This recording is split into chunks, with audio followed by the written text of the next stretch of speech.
This is the Commander's Beacon, and I'm Eric.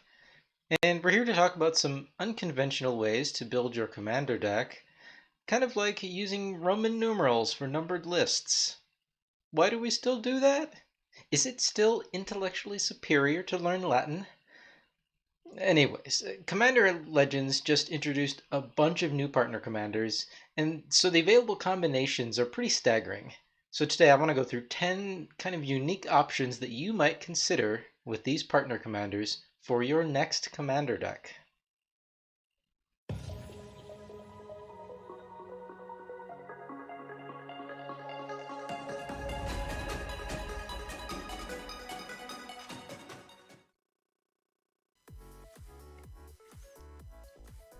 So the Commander Legends spoilers have concluded, and we now have 41 new partner commanders, though one of them won't really see play in Constructed Commander. Unlike the commanders that were released in Battle Bond, the new ones in Commander Legends have partner rather than partner with, and this means they can partner with any other partner commander. And when you combine these with the previous 15 partner commanders from Commander 2016, the number of possible combinations has gotten astronomical. You're going to need scientific notation to represent the number of possibilities here. That said, only a subset of these possibilities will make sense. And today I want to talk about my top 10 options that you have for building an unconventional commander deck using partner commanders in which at least one of the partners is a new card from Commander Legends. But what do I mean by unconventional? Well, I'm typically talking about a strategy that isn't obvious, but which should still be effective if the deck is built appropriately. For example, if you go into EDHREC and look at the archetype categories for a given commander or partner commander pairing, any archetype that doesn't show up on that list could perhaps be considered unconventional. Of course, we're going to do our best to make sure that unconventional isn't synonymous with terrible. Now, before we get into this list, let's just go over a brief summary of the Commander Legends partners. As we said, there's 40 new partner creatures. Now, the old partner commanders from Commander 2016 were often considered overpowered. They were all two colors, and many had generically good abilities. So you could often just combine two of them into a 4-color good stuff deck. Effective, but boring. So I think Wizards did a really great job in Commander Legends with their new partners. I really like the open-ended partner mechanic rather than partner with, which was used in Battle Bond, but of course I also like deck building. And the partner commanders in Commander Legends seem to be much better balanced than those in Commander 2016, but they are still really open-ended. And the biggest reason I think they're more balanced is that each of these commanders is monocolored.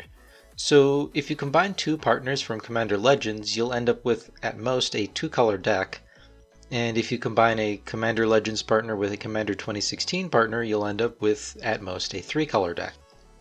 But who are those partners in Commander Legends? Well, each color has 8 unique monocolor partners. One is a mythic rare. 2 of the mythic rares are planeswalkers. That means that for the first time you can partner a planeswalker and a creature as your commanders. It would have been cool to see a planeswalker in each color, but in this case only black and red got planeswalkers. There's also 1 rare partner in each color and 6 uncommon partners in each color. And finally, one of those uncommons in each color is in a series called Familiars. Now, these are really interesting because they give support specifically to your commanders. Note that this counts both your other partner and itself. For example, Keleth Sunmane Familiar says whenever a commander you control attacks, put a +1/+1 counter on it. So Keleth will add a +1/+1 counter to your other commander as well as to itself when it attacks. So that's a summary of each partner in Commander Legends. I'm not going to show them all or review them all here. Instead, I want to talk about 10 specific unconventional decks that you can build utilizing these commanders.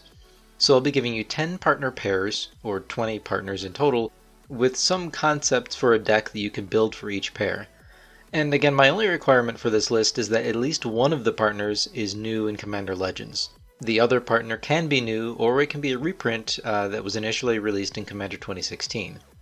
So with that out of the way, let's get to the list. So our number 10 is Slurrk and Reyhan, or Slurrk and Vial Smasher.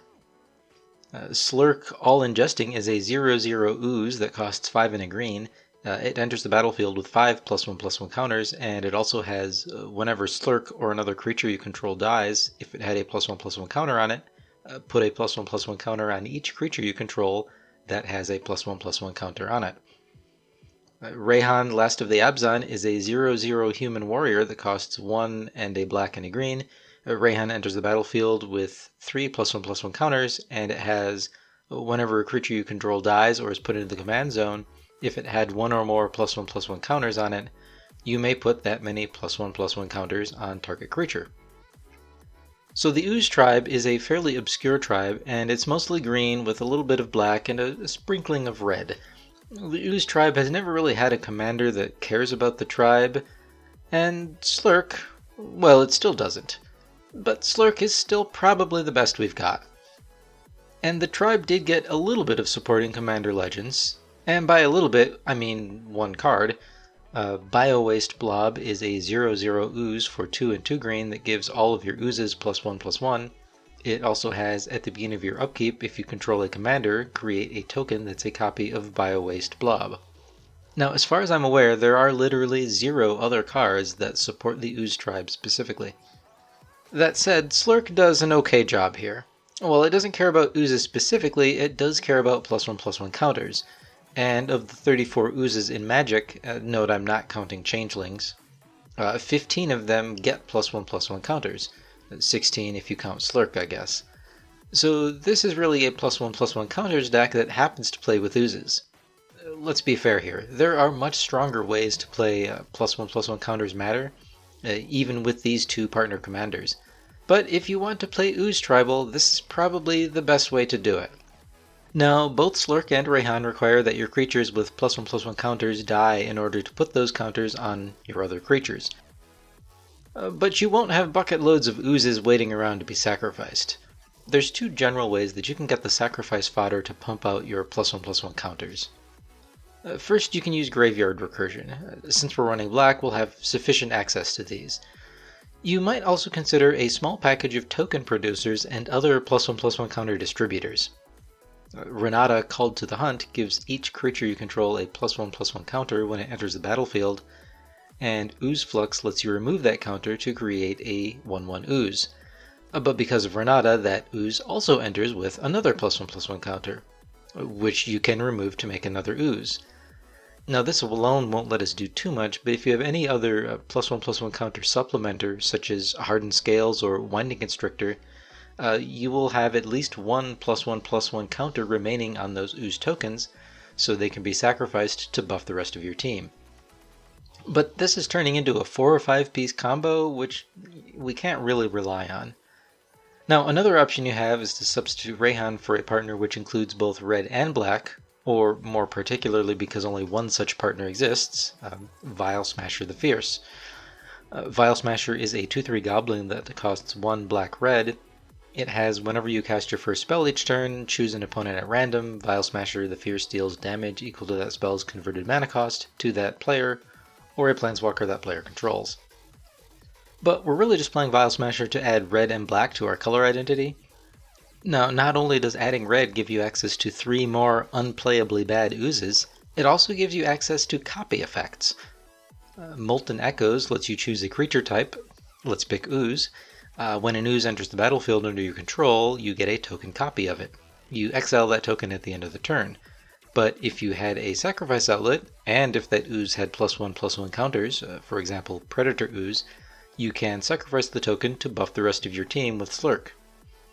Flame Shadow Conjuring, Feldon of the Third Path, Mirror March, these are all red examples of ways to create token copies of your oozes. Keep in mind though that your +1/+1 counter synergies will be significantly reduced if you're using Vial Smasher instead of Reyhan as your commander to get access to red. Overall, this deck seems very fiddly and the payoff isn't necessarily that great. Slurrk only gives out +1/+1 counters when another creature that had a +1/+1 counter on it dies, and even then it only gives out counters to creatures that already have +1/+1 counters on them. And Slurrk costs 6 mana. I am confident though that Slurrk is probably the best available commander for the undersupported Ooze tribe. Next up at number 9 we have Prava and Sidar Kondo. Prava of the Steel Legion is a 1/4 cat soldier that costs 2 and a white. It has, as long as it's your turn, creature tokens you control get +1/+4, and you can also pay 3 and a white to create a 1/1 white soldier creature token. And Sidar Kondo of Jamura is a 2/5 human knight that costs 2 a white and a green. It has flanking for some reason, and it also has creatures your opponents control without flying or reach can't block creatures with power 2 or less. So this deck is pretty simple in principle. With Prava, all of your 1/1 creatures become 2/5s on your turn, and with Sidar Kondo, all of those creatures, which have power 2 or less, are unblockable. So both of your commanders together will make each token creature unblockable and hit for 2. But even if you can't keep both of those commanders on the battlefield, either one of them alone is good.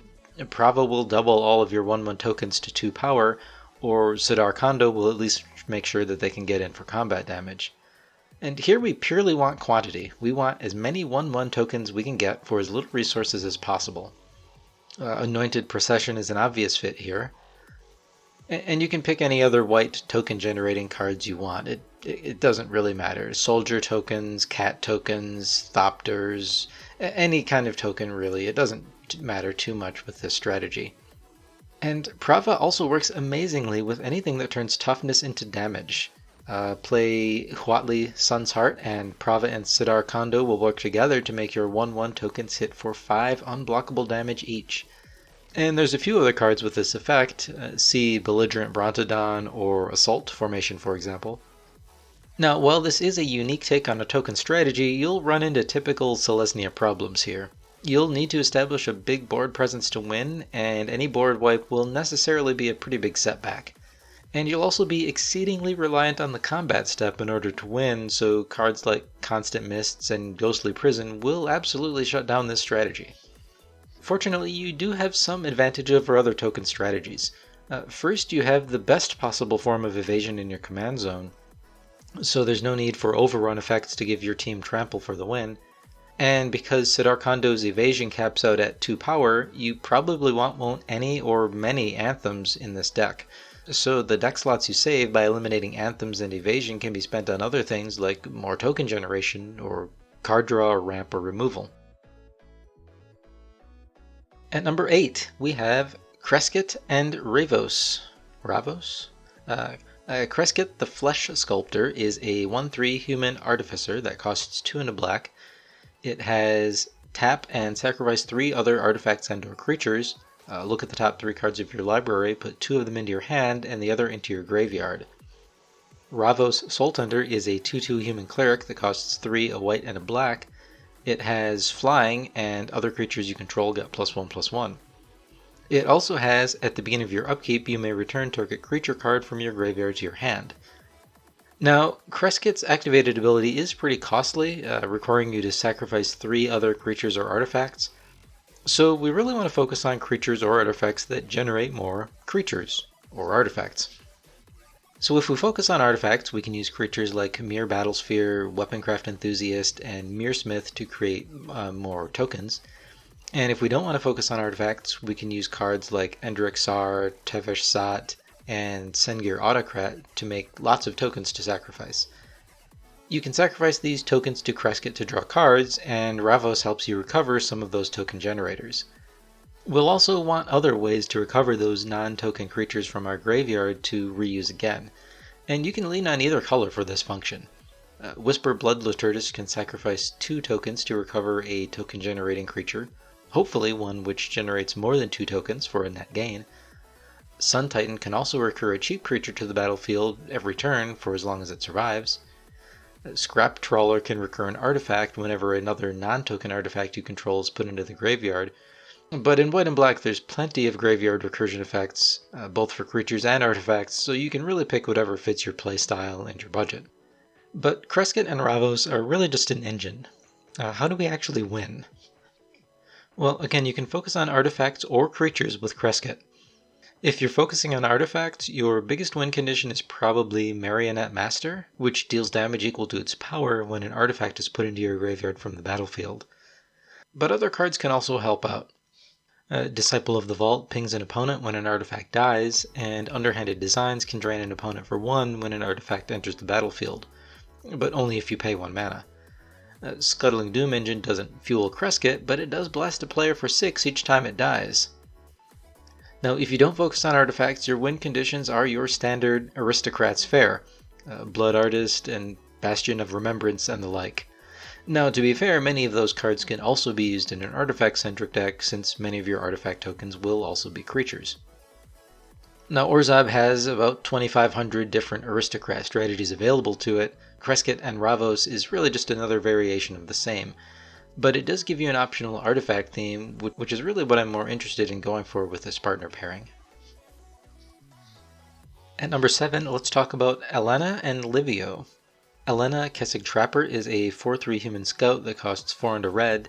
She has first strike and can tap to add red mana equal to the greatest power among creatures you control that enter the battlefield this turn.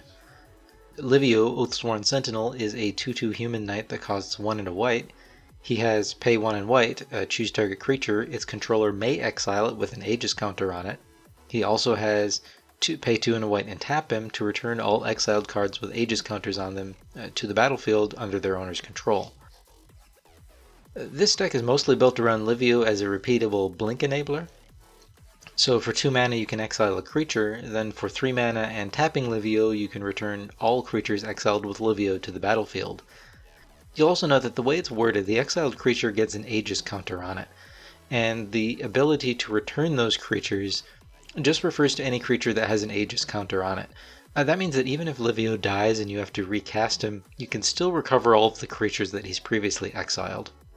You'll also notice that you can build up a queue of exiled creatures before returning them to the battlefield for greater mana efficiency. For example, if you exile and return a single creature, it costs a frustrating 5 mana.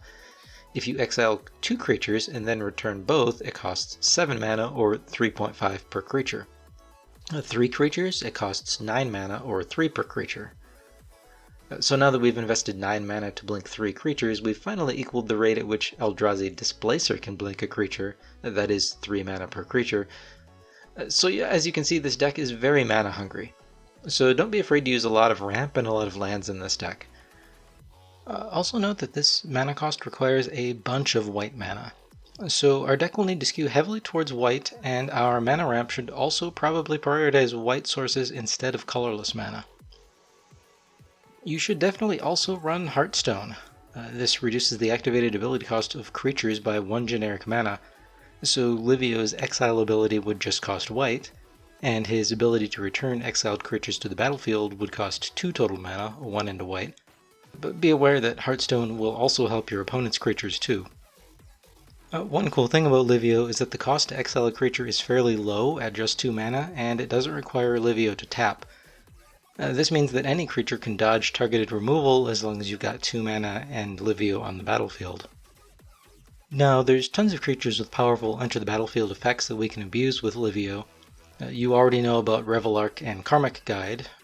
Skyclave Apparition is new removal from Zendikar Rising that exiles anything with CMC 4 or less permanently when it enters the battlefield. Charming Prince is a Swiss Army knife, and Flicker Wisp and Restoration Angel can flicker something when they flicker, if having as many triggers on the stack as possible is your thing. Now, white is probably the best color for blink decks. It's typically paired with blue, and while blue is a stronger color than red in Commander in general, having access to red does give us some alternative options. Besides, we need to be honest here. If we were going to use blue, then there are far better blink commanders than Livio. Now, red may not give us the control or card draw that blue does, but it does give us direct damage as a win condition outside of combat. Demanding Dragon can repeatedly force an opponent to sacrifice a creature when it enters the battlefield, or take 5 damage. Combustible Gearhulk can draw you cards or do a variable amount of damage to an opponent. Unfortunately, your opponent gets to choose which of these things will happen, but if you trigger the ability 5 times or so, it probably doesn't matter to you either way.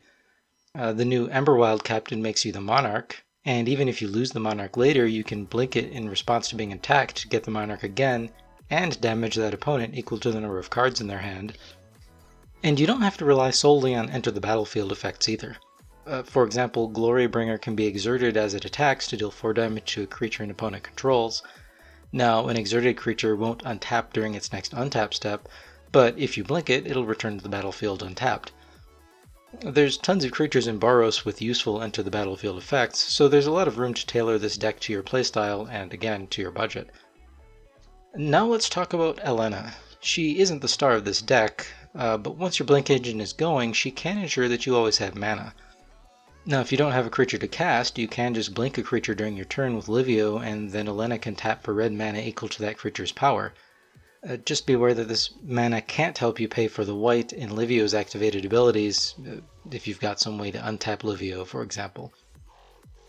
Now, you've probably noticed that we're playing Boros deck. And with Livio, we're playing a commander with very mana-hungry activated abilities.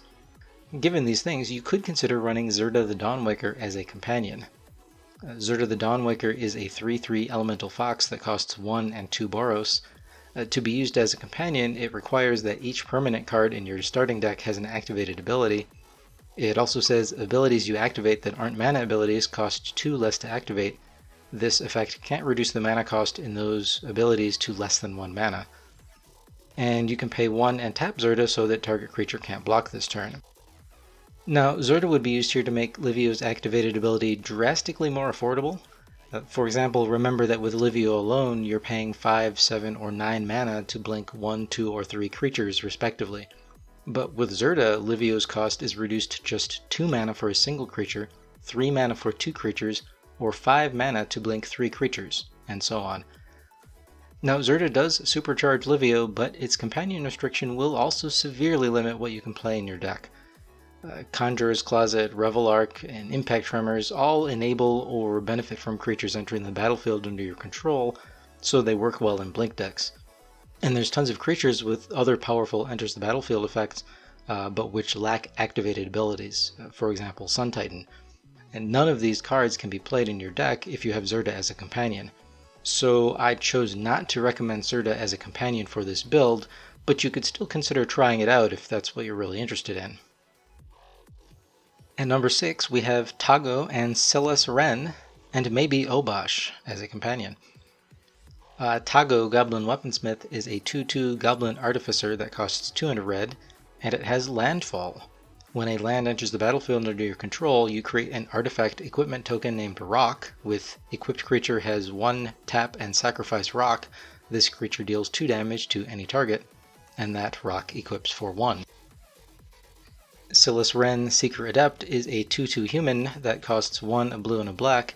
It has Death Touch, and whenever Silas Renn, Seeker Adept deals combat damage to a player, choose target artifact card in your graveyard. You may cast that card this turn. So I really wanted to build around Toggo because he's pretty unique. This is an Artifacts Matter Landfall commander in red.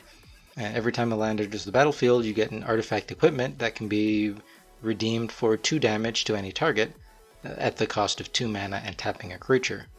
So this is a bit clunky and expensive, but can we make it work? Now, first of all, most landfall decks include green, so if we're playing in Grixis colors, we'll need some alternative ways of getting our land drops. There's a few miscellaneous options. Ghirapur Orrery lets each player play an additional land each turn. So does Storm Cauldron, but at the cost of all of your friendships, as Storm Cauldron causes each player to return a land to their hand when they tap it for mana. Now, I'm not saying you're going to love this effect, but it might work out okay for you since you can play those lands again for more landfall triggers. And Walking Atlas basically lets you play an additional land per turn. Pendant of Prosperity isn't a great card, but this deck can make better use of it than most. It comes into play under the control of an opponent of your choice. Then that opponent can pay 2 and tap it to draw a card, and they may put a land from their hand onto the battlefield. And also Pendant of Prosperity's owner, that's you, can do the same. So you get to ramp if your opponent decides they want to draw a card. You'll also want to maximize your use of fetch lands. Evolving Wilds, Terramorphic Expanse, and Grixis Panorama are budget options, but there are plenty of other fetch lands that you can use to boost your landfall triggers. And let's not forget about Silas Renn. First, Silas throws the rocks made by Toggo like a champ. Since he has Death Touch, each rock he throws will kill any creature that doesn't have Indestructible. But you can also use Silas's triggered ability to cast artifacts from your graveyard when he deals combat damage to a player. And if you're using specific artifacts this way, you can get more landfall triggers. Wayfarer's Bauble and Burnished Heart put lands onto the battlefield when you sacrifice them, and Silas Renn can get these back to reuse again for more and more landfall triggers. Now, Silas Renn is not the main focus of this deck, but you'll probably want to include enough of these artifacts to make him useful. But eventually you're going to run out of landfall triggers. To keep our engine going, we can use Moonfolk. Soratami Mirror Guard, for example, lets you pay 2 and return a land to your hand to make a creature with power 2 or less unblockable this turn. Perhaps Silas Renn, for example. Then you can replay that land for more landfall triggers. Soratami Rain Shaper lets you pay 3 and bounce a land to your hand to give a creature you control Shroud until end of turn. Kefnet the Mindful isn't a Moonfolk, but it also lets you bounce lands to your hand for 4 mana and draws you a card. And if you get too excited with this land bounce effect and end up with a full grip of lands, Patron of the Moon lets you dump those lands back onto the battlefield at a bargain price of 1 mana for 2 lands. This also gives you an insane burst of landfall triggers. Okay, so there are options to enable landfall triggers in Grixis. But what landfall effects are we taking advantage of besides Toggo's admittedly mediocre ability to find rocks? Well, before we talk about that, I want to introduce you to Obosh the Prey Piercer. Obosh is a 3/5 Hellion Horror that costs 3 and 2 Grixis. It has, if a source you control with an odd converted mana cost would deal damage to a permanent or player, it deals double that damage to that permanent or player instead. Obosh is a companion, and its companion restriction reads, your starting deck contains only cards with odd converted mana costs and land cards. So you might want to consider Obosh as your companion in this deck, because at 2 mana for 2 damage, Toggo's rocks are just an annoyance. At 4 damage each, they're possibly a win condition. Now, Obosh will invalidate some of the land ramp and bounce that we've talked about already, at least the cards with even converted mana costs, but having some sort of damage multiplying effect is so important for this strategy that I think it could be worth it. Be aware though that when you play Obosh, your mana ramping will be awkward since you can't play 2 mana spells, and this includes most of the ramp that we typically like to use nowadays, which we tend to prefer 2 mana ramp. Fortunately, the border posts are 3 mana, and they can help you with repeated landfall triggers. Mistvein Border Post and Veinfire Border Post tap for blue or black or red mana respectively, and they cost 3 mana to cast. But alternatively, you can pay 1 and return a basic land to your hand to cast them, so they can give you another landfall trigger when you can replay that bounced land. But what other landfall triggers can we take advantage of? Guardian of Tazim can tap a creature whenever a land enters the battlefield under your control. Obnixilis the Fallen gets bigger and drains an opponent for 3 life. Tunneling GOP deals 1 damage to each opponent, or 2 damage if Obosh is in play. And if you're not playing Obosh as a companion, you'll have access to even converted mana cost cards too, like Spitfire Lagak, which also damages each opponent. Geode Rager goads all of an opponent's creatures, and Morag Fury of Akum gives you an additional combat step. Honestly, Morag is a pretty compelling reason not to use Obosh as a companion, but it's also only a single card, and having reliable access to a damage doubler every single game is also valuable. And whether or not you're using Obosh, you'll still likely want redundant damage multiplying effects. Think cards like Fiery Emancipation, Angrath's Marauders, and Dictate of the Twin Gods. So that's Toggo as the leader of a Grixis landfall deck, supported by Silas Renn and possibly Obosh as a companion. Now, I can't claim that Grixis is stronger than anything with green when it comes to landfall, but it does give you access to a different set of synergies and win conditions. At number 5, we have Ich-Tekkik, or however that name is pronounced, and Rebbec. Ich-Tekkik, Salvage Splicer, is a 1/1 human artificer that costs 4 and a green. When Ich-Tekkik Salvage Splicer enters the battlefield, create a 3/3 colorless golem artifact creature token, and whenever an artifact is put into a graveyard from the battlefield, you get to put a +1/+1 counter on Ich-Tekkik and a +1/+1 counter on each golem you control. And Rebbec, Architect of Ascension, is a 3/4 human artificer that costs 3 and a white. She has artifacts you control have protection from each converted mana cost among artifacts you control. So if you like artifacts and you want to be hip and indie, you might play Golem Tribal. Now, at the time of this recording, there are only 62 Golem Tribal decks on EDHREC. Commander Legends provided just a little bit of support for this obscure tribe with Ich-Tekkik. This guy is a splicer, and he's not the first. Historically, Magic the Gathering has had 6 such creatures. They're all 1/1 human artificers that generate a 3/3 golem when they enter the battlefield. They buff all of your golems in some way or another, and they all generally cost too much mana. And of those 6 splicers, 5 of them are white or green. And because splicers are the primary golem-specific support that exists for the tribe, we're going to want to play white and green in this deck. But what are those splicers? Blade Splicer gives all of your golems first strike. Master Splicer gives them all +1/+1. Maul Splicer gives them trample and also makes 2 golems instead of 1, but it also costs 7 mana. Sensor Splicer gives all of your golems vigilance, and Vital Splicer allows you to pay 1 to regenerate a golem you control. The only off-color splicer here is Wing Splicer, which is blue and gives all of your golems flying. Now, because the splicers are so important to this deck, we want to protect them and accrue value from them. Fortunately, white is probably the best color for a blink strategy. Cloud Shift and Eerie Interlude can exile our splicers to dodge targeted removal, and also make us another golem token when they re-enter the battlefield. There's also permanents that give us repeated flicker effects like Conjurer's Closet, Eldrazi Displacer, and Emiel the Blessed. Now, the only golem-specific support in Magic other than these splicers is Precursor Golem. This is a 3/3 golem that costs 5 and creates a 3/3 golem token when it enters the battlefield. It also says whenever a player casts an instant or sorcery spell that targets only a single golem, that player copies that spell for each other golem that spell could target. Each copy targets a different one of those golems. You need to be really bold to play this card though, because Precursor Golem means that a single kill spell from one of your opponents will wipe out all of your golems. That said, if you're playing a Spellslinger deck, having a Zada Hedron Grinder specifically for your golems can be worthwhile, but it's still a big risk. Unfortunately, the rest of Commander Legends doesn't really offer much additional support for the tribe. Phyrexian Triniform is kind of cool. It costs 9 mana, but it will make a bunch of golem tokens for you. It creates 3 golem tokens when it dies, and it has Encore for 12 mana, which in your standard 4-player game will make up to 9 more golem creature tokens for you. The other only new golem is Maelstrom Colossus, which is a 7/7 with Cascade for 8 mana. You probably won't play that one here. Now, despite the lack of Golem Tribe support, having Ich-Tekkik in your command zone will help out a lot. If you can make treasure tokens or clue tokens or any other artifact creature tokens or anything, then any sacrifice outlet will let Ich-Tekkik buff your whole golem team really fast. That said, white and green aren't the best colors for these types of tokens, outside of Smothering Tithe, of course. But we do still have options.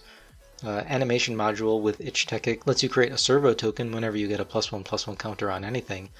And then if you sacrifice that token, you get another +1/+1 counter, and you can do it again, giving you as many Ich-Tekkik triggers as you have mana. Oh, unless you sacrifice that token to an Ashnod's Altar or Phyrexian Altar, in which case you get unlimited +1/+1 counters. As long as you're flickering your splicers, you might as well flicker Mirror Battlesphere to make 4 1/1 mirror tokens each time too. But don't forget about Rebbec. We might want to be really intentional about including a bunch of different artifact CMCs in our deck so our golems are protected from spells, and more importantly, protected from blockers. Making our golem tokens unblockable is probably how this deck will win most of its games. So making a bunch of tokens won't really help us get Rebbec's protection online. Instead, we're going to need a reasonable amount of real artifact cards with real converted mana costs. Artifacts that sacrifice themselves can enable Rebbec and Ich-Tekkik at the same time. If I have an Armillary Sphere on the battlefield, then all of my golems can't be blocked by creatures with 2 converted mana cost. Then after blocking is declared, but before damage is dealt, I can sacrifice that Armillary Sphere to buff my team with Ich-Tekkik. Burnished Heart is excellent in this deck, turning on Ich-Tekkik and Rebbec while ramping you. And Ginger Brute can protect your artifacts from 1 converted mana cost things, and it can sacrifice itself when you need it to, triggering, again, Ich-Tekkik. And it's even a golem. Now, unfortunately, we are playing Selesnya and another token deck, and that means we're going to be really reliant on the combat step in order to win. At number 4, we have Malcolm and Kediss. Malcolm, Keen-Eyed Navigator, is a 2/2 Siren Pirate that costs 2 and a blue, It has flying, and whenever one or more pirates you control deal damage to your opponents, you create a treasure token for each opponent dealt damage.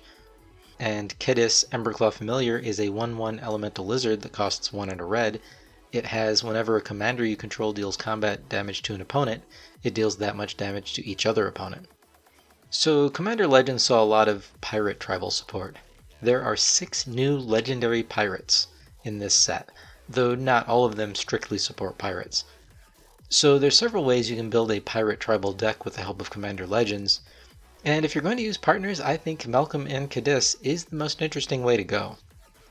These two commanders function together in a pretty straightforward way.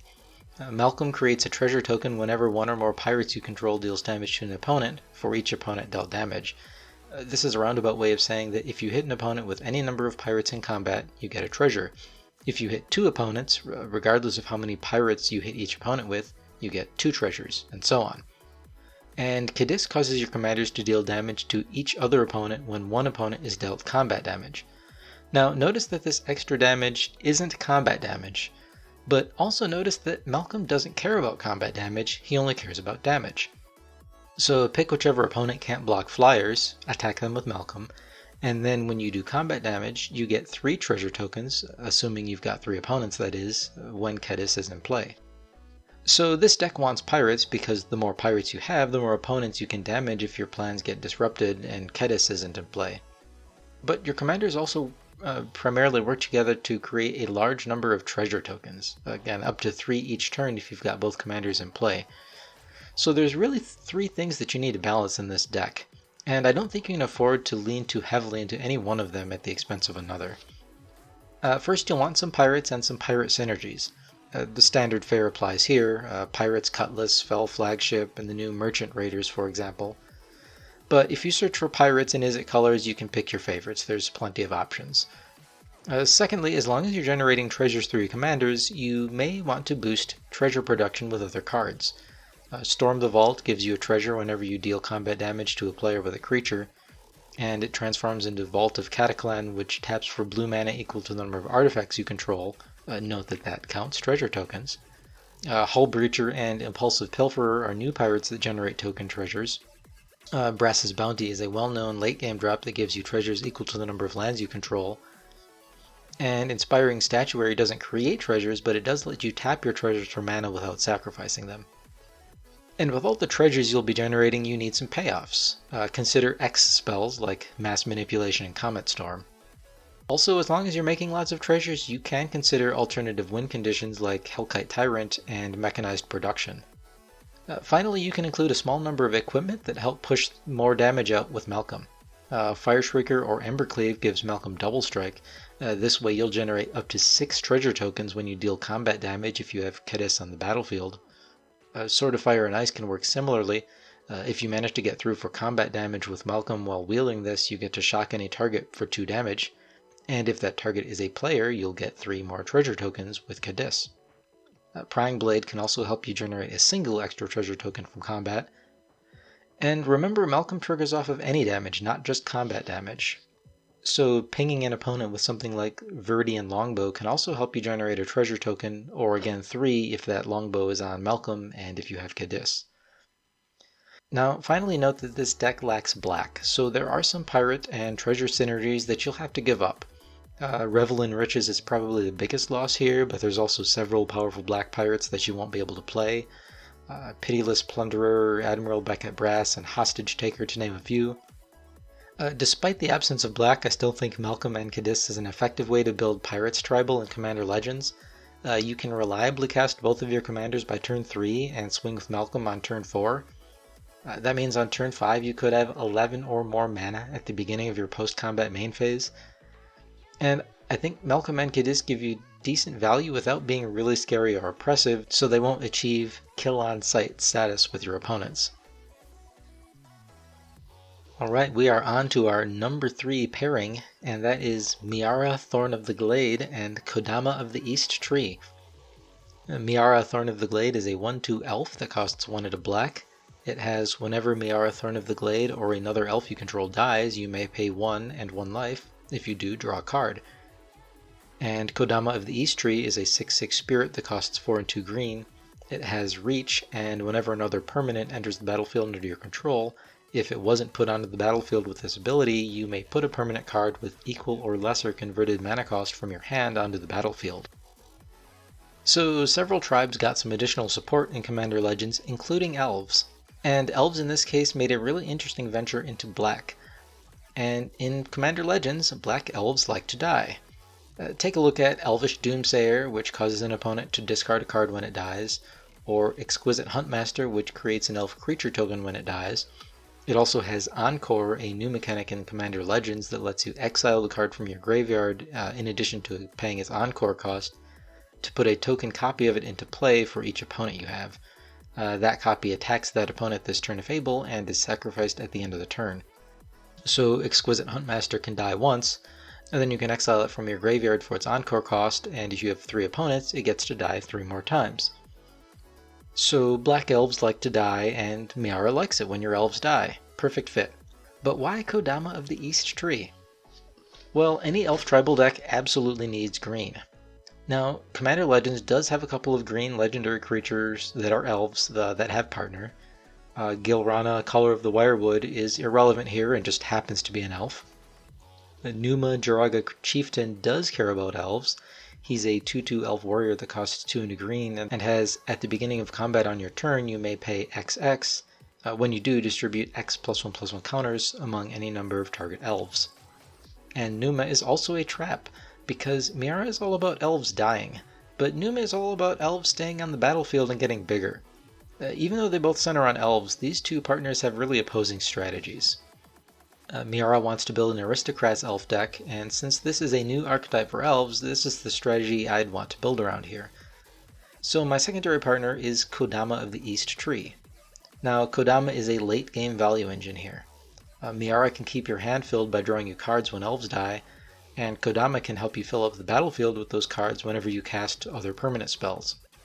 For example, you can cast Golgari Findbroker to return a creature from your graveyard to your hand, and then use Kodama of the East Tree's triggered ability to put that creature directly into play, as long as its CMC is 4 or less. So while this deck is really built around Miara, Kodama of the East Tree can still provide a lot of support, especially with all the graveyard recursion we'd expect to have in a Golgari deck. So at its core, this is an Aristocrats deck with an elf tribal theme. So lots of relevant Aristocrats cards here will take priority. Sacrifice outlets and aristocrat effects, for example. Since it's an elf, we might want an aristocrat effect like Poison Tip Archer. Of course, we can also take advantage of elf synergies here. But just like we didn't like Numa in this deck, we probably don't like any other elf synergy that relies on our elves sticking around for a while and providing incremental value or getting incrementally larger.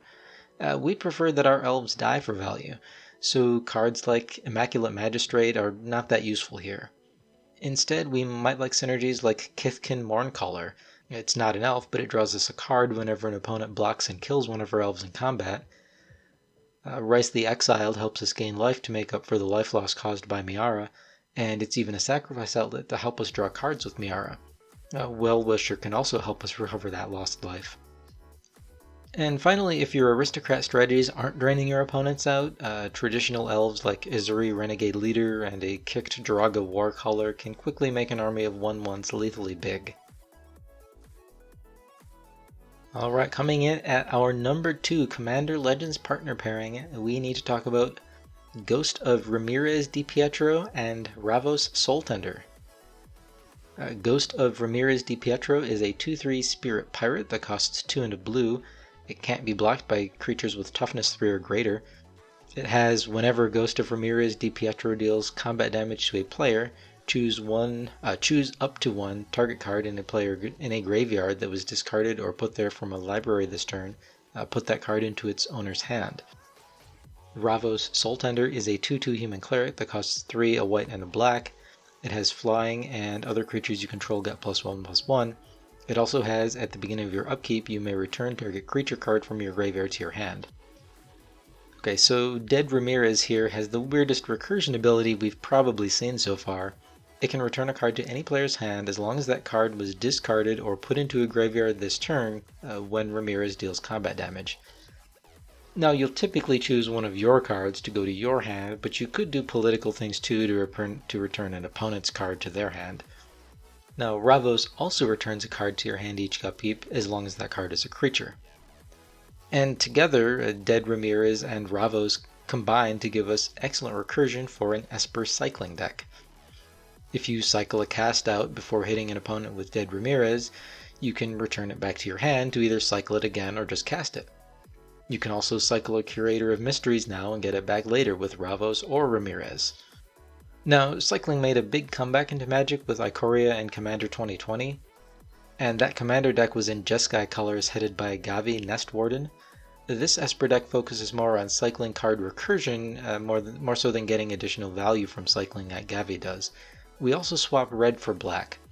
Fortunately, in my opinion, white, black, and blue have access to the best cycling payoffs. By swapping red for black, we get Archfiend of Ifnir, which puts a -1/-1 counter on each creature our opponents control whenever we cycle or discard a card. With Faith of the Devoted, we can pay 1 whenever we cycle or discard a card to make each opponent lose 2 life and we'll gain 2 life. And Decree of Pain is probably one of the best board wipes that you can include in a cycling deck. Shadow of the Grave lets us return to our hand every card we cycled or discarded this turn at instant speed for only 2 mana. And of course we'll have the classic white and blue cycling payoffs too, like Astral Drift and Drakehaven, but there's plenty of others as well.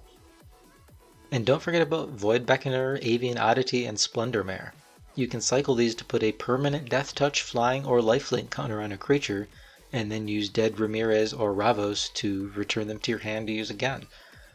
You might consider some cards that help you get Ramirez in for combat damage, like Windcaller Aven, which gives a creature flying when you cycle it, or Dragon Wings, which is an aura that gives a creature flying, and it can also be cycled. But in either case, you'll want to fill up your deck with probably 35 or more cycling cards, just like you would in any other cycling deck. And we are at our number 1 Commander Legends partner pairing, and that is Jeska and Falthis. Jeska Thrice Reborn is a Planeswalker that costs 2 red. She enters the battlefield with a loyalty counter for each time you've cast her from the command zone this game. So the first time you cast her, she'll only have 1 loyalty. She'll have 2 loyalty the second time, and so on. Jeska has 2 loyalty abilities. A 0 ability that lets you choose target creature. Until your next turn, if that creature would deal combat damage to one of your opponents, it deals triple that damage instead. And a -X ability that causes Jeska to deal X damage to each of 3 targets. Falthis, Shadowcat Familiar, is a 2/2 Nightmare Cat that costs 2 and a black. It has commanders you control have Death Touch and Menace. Now, Jeska and Falthis provide insane support to each other. First, let's talk about Falthis. Jeska triples Falthis' combat damage to players, and most opponents won't want to block Falthis since it has Menace and Death Touch, which means that most of the time your opponents will have to block with 2 creatures to kill it in combat, and they will lose those 2 creatures unless they have First Strike or something. And if you play some pump spells or equipment, Falthis' damage can easily become lethal when Jeska triples it. And remember, Jeska will also be given Death Touch by Falthis. That means her -X ability will let you kill up to 3 creatures by spending only a single loyalty, since doing a single damage when she's got Death Touch will kill anything. So Jeska and Falthis work really well together. So how can you build this deck? The most obvious strategy is to combine creatures that are hard to block with pump effects and then use Jeska to pump their damage into the stratosphere. Changeling Outcast, Gingerbrood, and Tin Street Dodger come down early and can't be blocked very easily. Cards like Subira, Tulzidi Caravaner can also help your creatures get in for combat damage. You can also consider larger evasive threats that can get really scary when Jeska triples their damage, for example Hellkite Charger or Tyrant's Familiar. You can use instant speed pump spells to push through damage fast. If you cast Infuriate on a 1/1 creature that's buffed by Jeska's 0 ability, that creature will do 12 combat damage, or 18 if you have Torbrand in play. Red also has plenty of other damage multiplying effects like Fiery Emancipation, which triples your damage, Insult to Injury, Dictate of the Twin Gods, but there's plenty of options. You'll also notice that both of these commanders cost 3 CMC. That means you could even go as far as to play Obosh as a companion in this deck. Now note that Jeska only triples combat damage, and even more specifically, combat damage to players. So despite the fact that Jeska and Falthis work really well together, this deck will almost necessarily have a single strategy, and that is winning through combat. And neither of your commanders are going to help you with much else. So you may want to include some alternative win conditions as a backup plan, and Black has access to plenty of these, like Exsanguinate and Torment of Hailfire. Red can also help us out as well with cards like Comet Storm. So that's it for my top 10 Commander Legends partner pairings. Just letting you guys know, I didn't forget about Sakashima. This guy is really cool, but I haven't yet come up with something particularly interesting to do with him yet.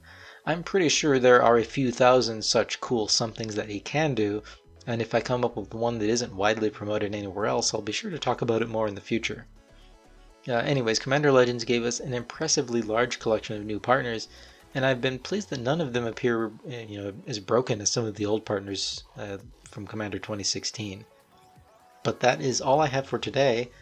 Please like this video or subscribe if you found any of this useful. I'll be posting weekly videos describing all sorts of unconventional ways that you can build your commander decks, from budget alternatives to deck techs to top 10 lists. And thank you for watching.